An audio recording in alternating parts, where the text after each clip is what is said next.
ও এবং সর্বপ্রথমে আমি পিতা ঈশ্বরকে ধন্যবাদ দিতে চাই আজকের এই সুন্দর সময়ের জন্য এবং আজকের এই সুন্দর মুহূর্তের জন্য।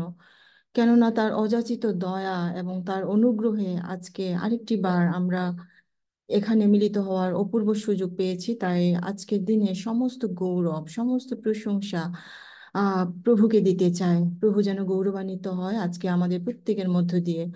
খ্রিস্টীয় প্রিয়জনেরা, আরো আমি ধন্যবাদ দিতে চাই আজকে যিনি আমাকে এই সময় বাক্য নিয়ে কিছু কথা বলার জন্য আমাকে এখানে সুযোগ দিয়েছেন, আমাদের সেই শ্রদ্ধেয় জেরল রিপন দাস মহোদয়। ওনাকেও অসংখ্য ধন্যবাদ জানাই আজকে আমাকে এই সুযোগ দানের জন্য। এবং যারা আপনারা আজকে উপস্থিত আছেন, আপনাদের প্রত্যেককে বড়দিন এবং আসছে নববর্ষের খ্রিস্ট প্রীতি এবং শুভেচ্ছা জানাই।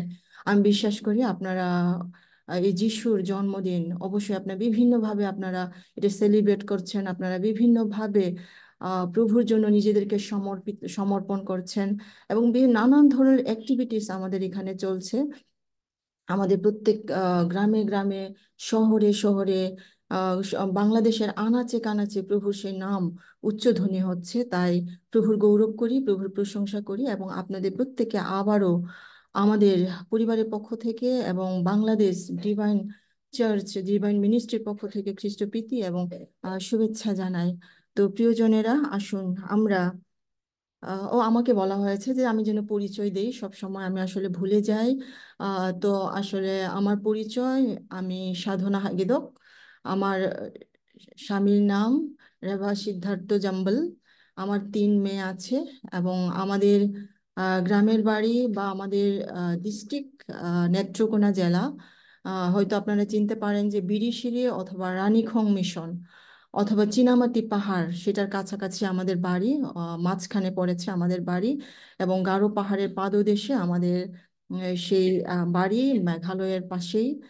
তো আপনাদের প্রত্যেককে স্বাগত জানাই। যখন আপনারা সময় পাবেন, যখন আপনারা ঘোরার ইচ্ছে হবে, আমাদের এলাকায় অবশ্যই যাবেন, কারণ আমাদের এলাকা বর্তমানে পর্যটন এলাকা হিসাবে আহ, প্রসিদ্ধ এবং সেখানে অনেক মানুষ দেখতে যাচ্ছে। তো আপনাদের প্রত্যেককে সে আমন্ত্রণ নিমন্ত্রণ জানাচ্ছি, আপনারা অবশ্যই আমাদের এখানে যাবেন।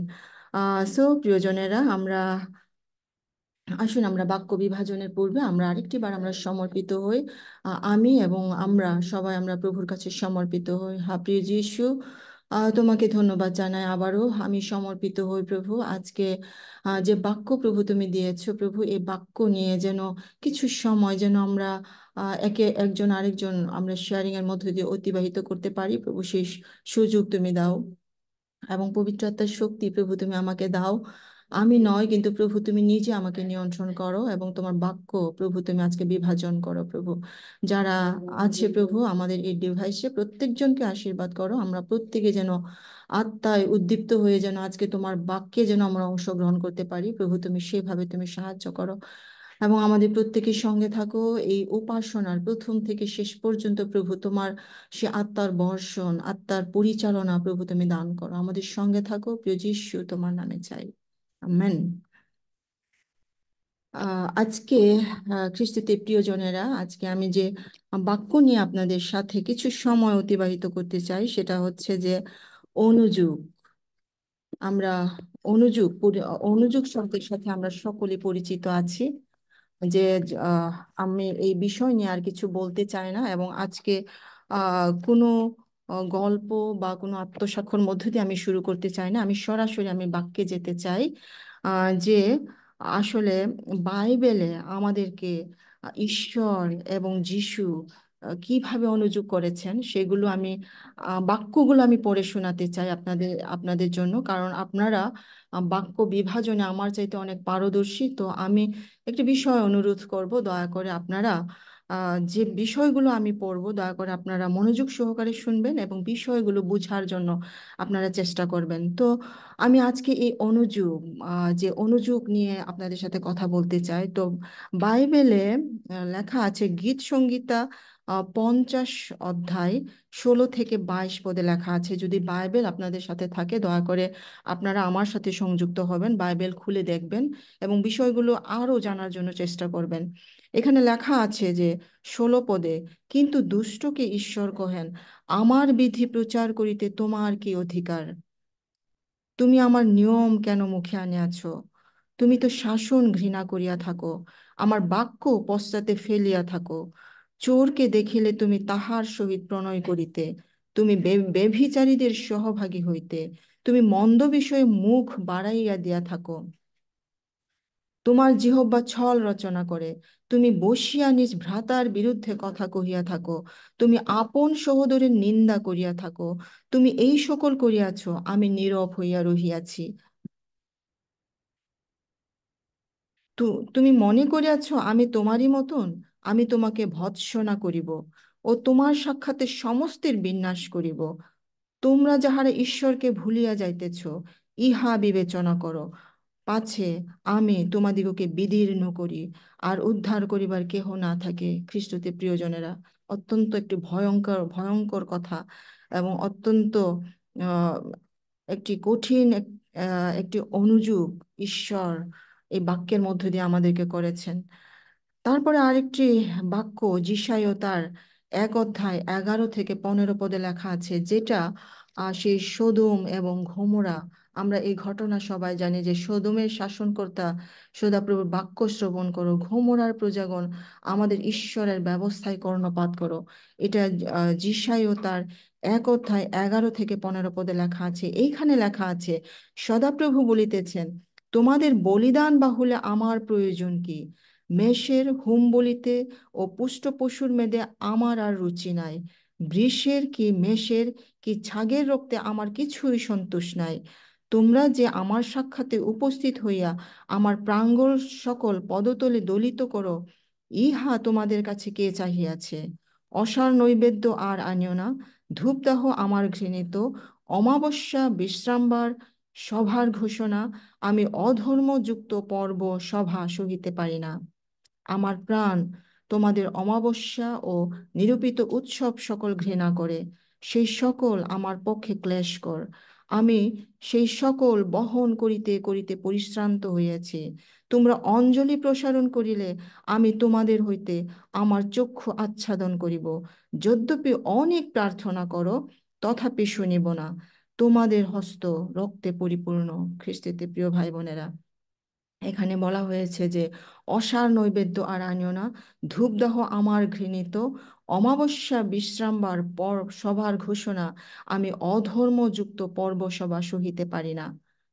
এখানে তিনি এই বাক্যের মধ্য দিয়ে আমরা যে অ্যাক্টিভিটিসগুলো করি, আমরা যে পর্ব, আমরা যে সভাগুলো করি, সেগুলো তিনি সহ্য করতে পারেন না। আমাদের সে মহান ঈশ্বর, তিনি তার বাক্যের মধ্য দিয়ে এই কথাগুলো আমাদেরকে বলেছেন। একমাত্র কারণ, আমাদের হস্ত রক্তে পরিপূর্ণ, আমরা পাপে পরিপূর্ণ। আরো তিনি বলেছেন যে হিতোপদেশ 6 অধ্যায় 16 এবং 19 পদে লেখা আছে, তিনি তিনি আসলে কি জিনিসগুলো তিনি ঘৃণা করেন। শুধু ঘৃণা নয়, তার প্রাণের ঘৃণাস্পদ। এটা লেখা আছে যে হিতোপদেশ 6 অধ্যায় 16 থেকে 19 পদে, এই 6টি বস্তু সদাপ্রভুর ঘৃণিত, এমনকি 7টি বস্তু তাহার প্রাণের ঘৃণাস্পদ: উদ্ধত দৃষ্টি, মিথ্যাবাদী জিহ্বা, নির্দোষের রক্তপাতকারী হস্ত, দুষ্ট সংকল্পকারী হৃদয়, দুষ্কর্ম করিতে দ্রুতগামী চরণ, যে মিথ্যা সাক্ষী অসত্য কথা বলে, ও যে ভাতৃগণের মধ্যে বিবাদের সূত্রপাত করে। খ্রিস্টতে প্রিয় ভাই এবং বোনেরা, এই কাজগুলো আমরা আহ, আমাদের জীবনে সাধারণত আমি এবং আপনি, আমরা প্রত্যেকে এই কাজগুলো করে থাকি। কিন্তু এখানে বাক্যে অনুযোগ করা হয়েছে যে এগুলো তার ঘৃণাস্পদ, এগুলো তিনি পছন্দ করেন না। আরো বলা হয়েছে এটা যে ঈশ্বর সরাসরি তার ভাববাদীদের মধ্য দিয়ে এই কথাগুলো বলেছেন। এবং যিশু যে অনুযোগ করেছেন, আমরা জানি যে সে মথি তার 23 অধ্যায় 1 থেকে 15 পদ যদি আপনি খুব সূক্ষ্মভাবে লক্ষ্য করেন, আপনি যদি দেখেন যে সেখানে কিভাবে তিনি আমাদেরকে, আমাদের যিশু যিনি আমাদের মুক্তিদাতা, যিনি আমাদের পরিত্রাতা, যে যে যিশুর জন্মদিন আজকে আমরা পালন করছি, যে যে যার জন্মদিন নিয়ে সারা পৃথিবী উচ্ছ্বাসিত, এবং সারা জায়গায় একদম আমরা এদিক সেদিক ছোটাছুটি করছি যার জন্মদিনকে ঘিরে, তিনি আসলে আমাদেরকে কি অনুযোগ করছেন। আসুন আমরা বাক্যের মধ্য দিয়ে সেটা দেখি। সেটা লেখা আছে মথি তার আহ 23 অধ্যায় 1 থেকে 15, তখন যীশু লোকসমূহকে ও নিজ শিষ্যদিগকে কহিলেন, অধ্যাপক ও ফরিসিরা মসির আসনে বসে, অতএব তাহারা তোমাদিগকে যাহা কিছু বলে তাহা পালন করিও, মানিও, কিন্তু তাহাদের কর্মের মতো কর্ম করিও না। কেননা তাহারা বলে কিন্তু করে না। তাহারা ভারী দুর্বহ বোঝা চাপিয়া লোকদের কাঁধে চাপাইয়া দেন, কিন্তু আপনারা অঙ্গুলি দিয়াও তাহা সরাইতে চাহেন না। তাহারা লোককে দেখাইবার জন্য তাহাদের সমস্ত কর্ম করে, কেননা তাহারা আপনাদের কবচ প্রশস্ত করে এবং বস্ত্রের থোপ বড় করে, আর ভোজে প্রধান স্থান, সমাজগৃহে প্রধান প্রধান আসন, হাতে বাজারে মঙ্গলবাদ এবং লোকের কাছে রব্বি গুরু বলিয়া সম্ভাষণ, এই সকল ভালোবাসে। কিন্তু তোমরা রব্বি বলিয়া সম্ভাষিত হইও না, কারণ তোমাদের গুরু একজন এবং তোমরা সকলে ভ্রাতা। আর পৃথিবীতে কাহাকে পিতা বলিয়া সম্বোধন করিও না, কারণ তোমাদের পিতা একজন, তিনি সেই স্বর্গীয়। তোমরা আচার্য বলিয়া সম্ভাষিত হইও না, কারণ তোমাদের আচার্য একজন, তিনি খ্রিস্ট। কিন্তু তোমাদের মধ্যে যে ব্যক্তি শ্রেষ্ঠ, সে তোমাদের পরিচালক হইবে। আর যে কেহ আপনাকে উচ্চ করে তাহাকে নত করা যাইবে, আর যে কেহ আপনাকে নত করে তাহাকে উচ্চ করা যাইবে। কিন্তু হা অধ্যাপক ও ফরিসিগণ, কপটীরা, ধিক তোমাদিগকে, কারণ তোমরা মনুষ্যদের সম্মুখে স্বর্গরাজ্য রুদ্ধ করিয়া থাকো। আপনারাও তাহাতে প্রবেশ করো না, এবং যাহারা প্রবেশ করিতে আইসে তাহাদিগকেও প্রবেশ করিতে দেয় না। হা অধ্যাপক ফরিসিগণ, কপটীরা, ধিক তোমাদিগকে, কারণ একজন যিহুদি ধর্মাবলম্বী করিবার জন্য তোমরা সমুদ্রে ও স্থলে পরিভ্রমণ করিয়া থাকো, আর যখন কেহ হয় তখন তাহাকে তোমাদের অপেক্ষা দ্বিগুণ নারকীয় করিয়া তোলো। প্রিয়জনেরা, অত্যন্ত কঠিন একটা অভিযোগ, যে কাজগুলো হয়তো আপনি আজও আমরা এই কাজগুলো আমরা করছি। আরো তিনি অভিযোগ করেছেন মথি 23 অধ্যায় 22 এবং 28 পদে, সেটা লেখা আছে। আর যে আর হ্যাঁ, অধ্যাপক ও ফরিসিগণ, কপটীরা, ধিক তোমাদিগকে, এখানে আমরা ধিক শব্দ, এখানে যিশু বারে বারে ধিক শব্দ উচ্চারণ করেছেন। আমরা অবশ্যই আমরা বুঝতে পারছি যে ধিক মানে এখানে সে সে জোরালোভাবে কঠিনভাবে আমাদেরকে শাসন করছেন বা রাগ করছেন, সেইভাবে সে এখানে ফরিসি এবং সদ্দুকিকে সে এই ধিক বলে সম্ভাষণ করছেন। কারণ ধিক তোমাদিগকে, কারণ তোমরা পুদিনা, মৌরি, জিরার দশমাংশ দিয়া থাকো, আর ব্যবস্থার মধ্যে গুরুতর বিষয় নেই বিচার, দয়া ও বিশ্বাস পরিত্যাগ করিয়াছ। কিন্তু এই সকল পালন করা এবং ওই সকল পরিত্যাগ না করা তোমাদের উচিত ছিল। অন্ধ পথ প্রদর্শক অন্ধ পথ দর্শকেরা, তোমরা মশা ছাকিয়া ফেলো, কিন্তু উট গিলিয়া থাকো। হা অধ্যাপক ফরিসিগণ, কপটীরা, ধিক তোমাদিগকে, কারণ তোমরা পানপাত্র ও ভোজনপাত্র বাহিরে পরিষ্কার করিয়া থাকো, কিন্তু সেইগুলির ভিতরে দৌরাত্ম্য ও অন্যায়ে ভরা। অন্ধ ফরিসি, অগ্রে পানপাত্র ও ভোজপাত্র ভিতরে পরিষ্কার করো, যেন তাহা বাহিরে পরিষ্কার হয়। হা অধ্যাপক ফরিসিগণ, কপটীরা, ধিক তোমাদিগকে, কারণ তোমরা চুন কাম করা কবরের তুল্য। তাহা বাহিরে দেখিতে সুন্দর বটে, কিন্তু ভিতরে মরা মানুষের অস্থি ও সর্বপ্রকার অসুচিতায় ভরা। তদ্রূপ তোমরা বাহিরে লোকদের কাছে ধার্মিক বলিয়া দেখাইয়া থাকো, কিন্তু ভিতরে তোমরা কপটতা ও অধর্মে পরিপূর্ণ।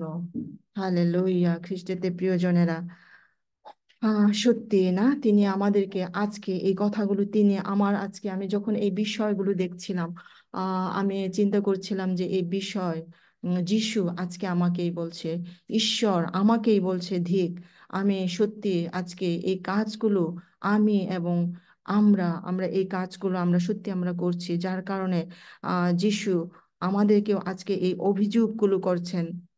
আর আপনারা জানেন যে ঈশ্বর ঈশ্বর যে এই আহ, যে অভিযোগগুলো করছিলেন, আমরা সেই আমাদের যে দাউদ রাজা, দাউদ রাজা, আমরা তার কাহিনী, তার সমস্ত কিছু আমরা জানি। যিনি দাউদ রাজা, ঈশ্বরের একমাত্র প্রিয় পাত্র, ঈশ্বর যাকে অত্যন্ত ভালোবাসেন, তিনি যে আহ, তার জীবনে একমাত্র তিনি যে ভুল করেছিলেন, তাকে সেই নাথন ভাববাদীর মধ্য দিয়ে যে অভিযুক্তি করা হয়েছিল, আমরা সে শুনেছিলাম বাইবেলে যে দ্বিতীয় শমূয়েল তার 12 অধ্যায়ে 1 থেকে 11 পদে যে গল্পটি বলা হয়েছিল, যে নাথন বাবুবতী দাউদকে যে গল্পটি বলেছিলেন, সেটা শুনে দাউদ যে রাগান্বিত হয়েছিল এবং ওই যে লোকটিকে বলেছিল, যে ধনী লোকটিকে বলেছিল যে তাকে তার দ্বিগুণ মেষশাবক দেওয়া দরকার, তাকে শাস্তি দেওয়া দরকার, তাকে খড়গে দেওয়া দরকার, এই কথা বলেছিল। তখন নাথন বাবুদি যে নাথন বাবুবাদী এবং দাউদের মসজিদে যে ডায়লগ হয়েছিল, আজকে আমি সেটা আপনাদেরকে শোনাতে চাই। সেখানে লেখা আছে, তখন নাথন দাউদকে কহিলেন, আপনি সেই ব্যক্তি, ইসরায়েলের ঈশ্বর সদাপ্রভু এই কথা কহেন, আমি তোমাকে ইসরায়েলের উপর রাজপদে অভিষেক করিয়াছি এবং শৌলের হস্ত হইতে উদ্ধার করিয়াছি, আর তোমার প্রভুর বাতি তোমাকে দিয়াছি ও তোমার প্রভুর স্ত্রীগণকে তোমার বক্ষস্থলে দিয়াছি এবং ইসরায়েলের ও জিহুদার কুল তোমাকে দিয়াছি। আর তাহা যদি অল্প হইতো, তবে তোমাকে আরো অমুক অমুক বস্তু দিতাম। তুমি কেন সদাপ্রভুর বাক্য তুচ্ছ করিয়াছ? তাহার দৃষ্টিতে যাহা মন্দ তাহাই করিয়াছ। তুমি হিত্তীয় উরিয়কে খড়গ দ্বারা আঘাত করিয়াছ ও তাহার স্ত্রীকে লইয়া আপনার স্ত্রী করিয়াছ। অম্মন সন্তানদের খড়গ দ্বারা উরিয়কে মারিয়া ফেলিয়াছ। অতএব খড়গ কখনো তোমার কুলকে ছাড়িয়া যাইবে না, কেননা তুমি আমাকে তুচ্ছ করিয়া হিত্তীয় উরিয়ের স্ত্রীকে লইয়া আপন স্ত্রী করিয়াছ। সদাপ্রভু এই কথা কহেন, দেখো, আমি তোমার কুল হইতে তোমার বিরুদ্ধে অমঙ্গল উৎপন্ন করিব এবং তোমার সাক্ষাতে তোমার স্ত্রীগণকে লইয়া তোমার আত্মীয়কে দিব, তাহাতে সে এই সূর্যের সাক্ষাতে তোমার স্ত্রীগণের সহিত শয়ন করিবে। বস্তুত তুমি এই বস্তুত তুমি গোপনে এই কর্ম করিয়াছ, কিন্তু আমি সমস্ত ইসরায়েলের সাক্ষাতে সূর্যের সাক্ষাতে এই কার্য করিব। প্রিয়জনেরা, অত্যন্ত ভয়ানক কথা।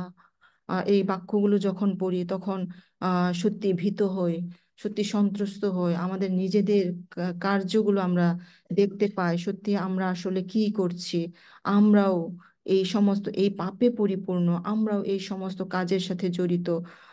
তো প্রিয়জনেরা, আমি আপনাদেরকে উৎসাহিত করতে চাই, আসুন আমরা এই বাক্যগুলো আমরা একটু দেখি এবং এই বাক্যের তাৎপর্য কি, নিগূঢ় বিষয় কি, সেগুলো বোঝার জন্য আমরা চেষ্টা করি।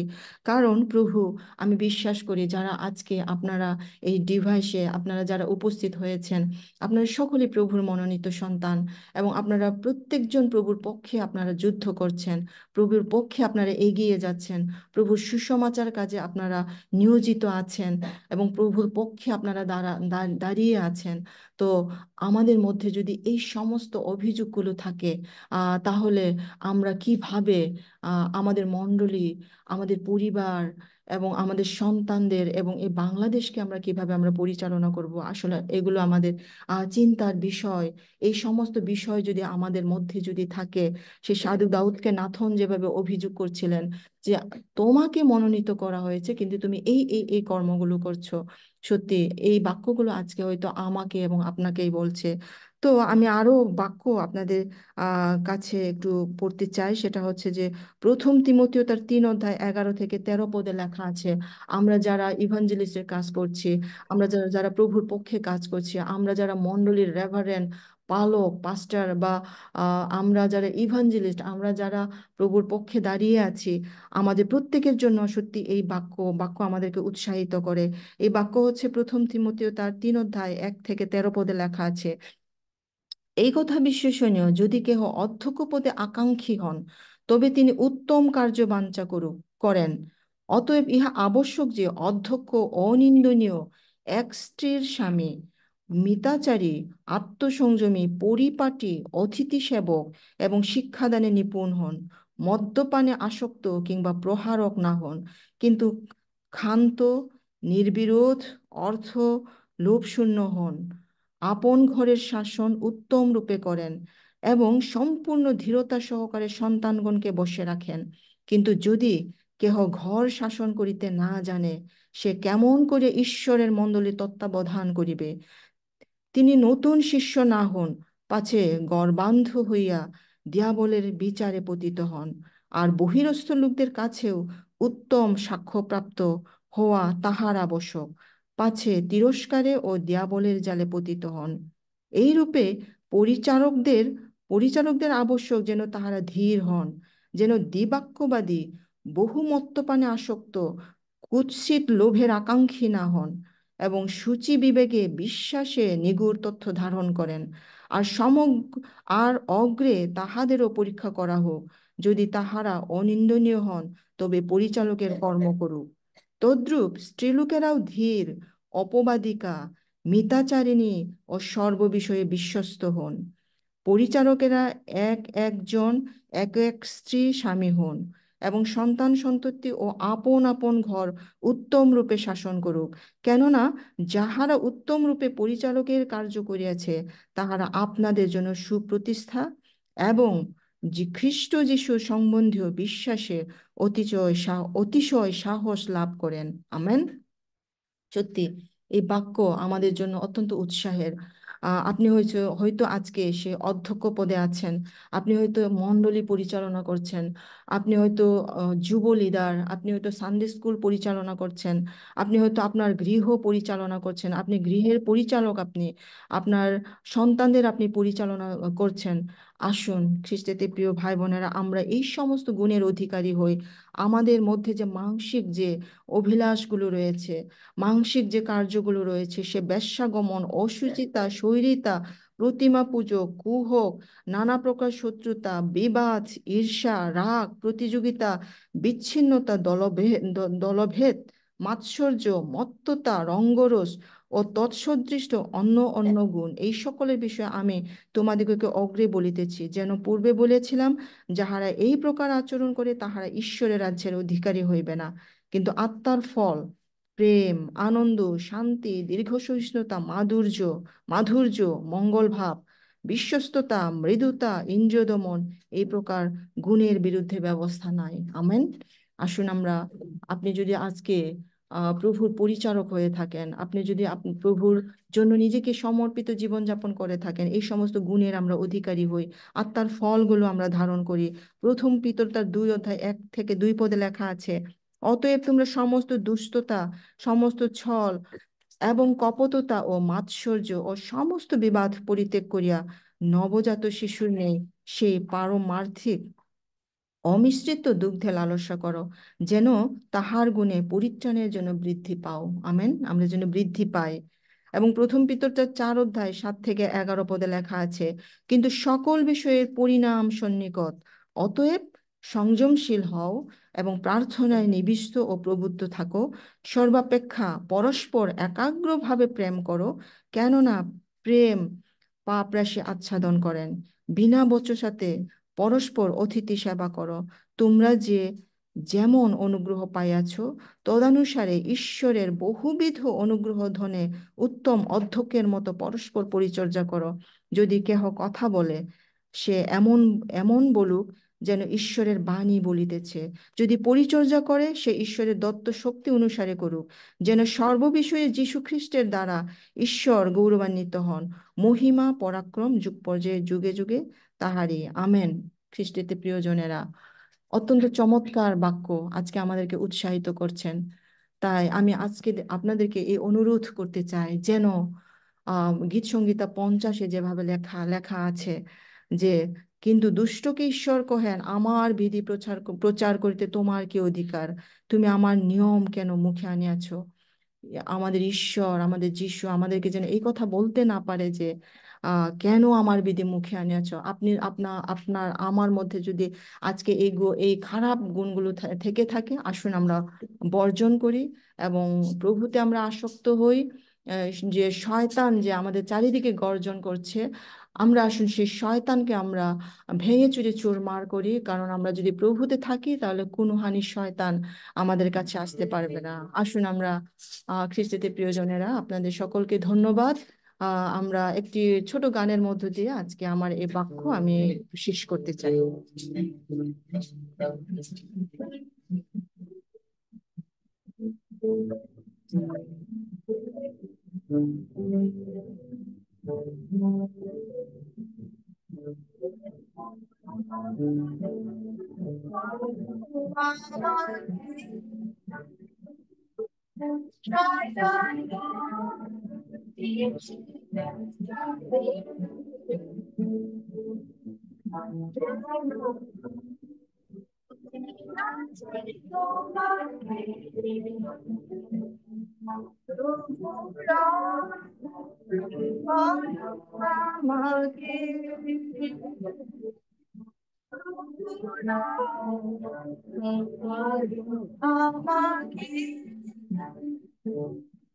শয়তান গর্জিছে চারদিকে,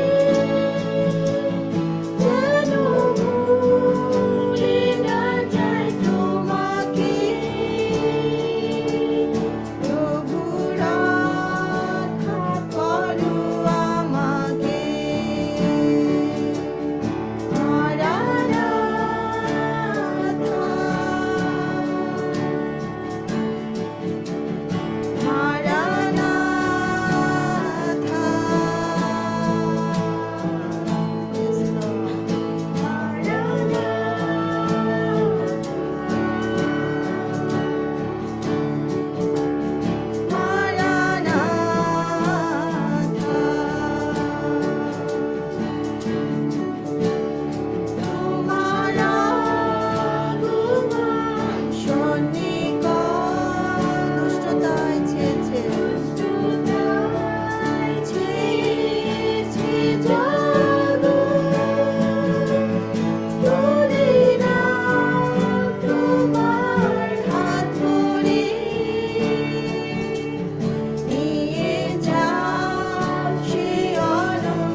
মারানাথা, প্রভু, আমরা তোমাকে ধন্যবাদ দিতে চাই প্রভু, তোমার উপস্থিতি, তোমার দয়া এবং তোমার ভালোবাসার জন্য প্রভু।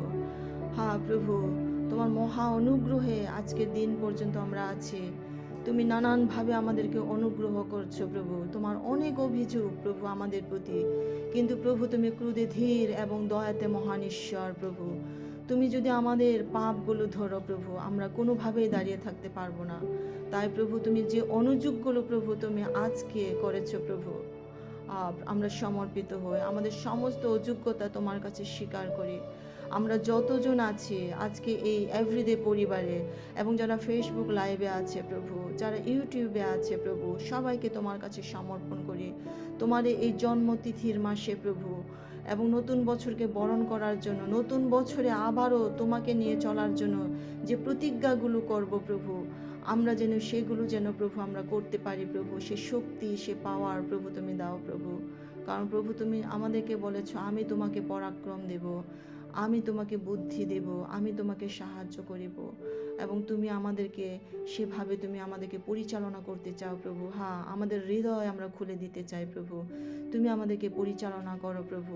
তুমি আমাদেরকে তোমার সে আত্মার শক্তি দাও, যেন প্রভু আমরা তোমাতে আরও যেন আমরা আকাঙ্ক্ষী হতে পারি, তোমার রব আরও যেন শুনতে পাই, এবং তোমার এই অভিযোগ অনুযোগ মুক্ত জীবনযাপন যেন আমরা করতে পারি প্রভু। তুমি সাহায্য করো, কারণ শয়তান চারিদিকে গর্জন করছে প্রভু, কবে আমাদেরকে গ্রাস করবে। তাই প্রভু আমরা সমর্পিত হই, আমাদের প্রত্যেকের সঙ্গে থাকো, পাপ অযোগ্যতা ক্ষমা করো, এই প্রার্থনা যিশু তোমার নামে চাই, আমেন।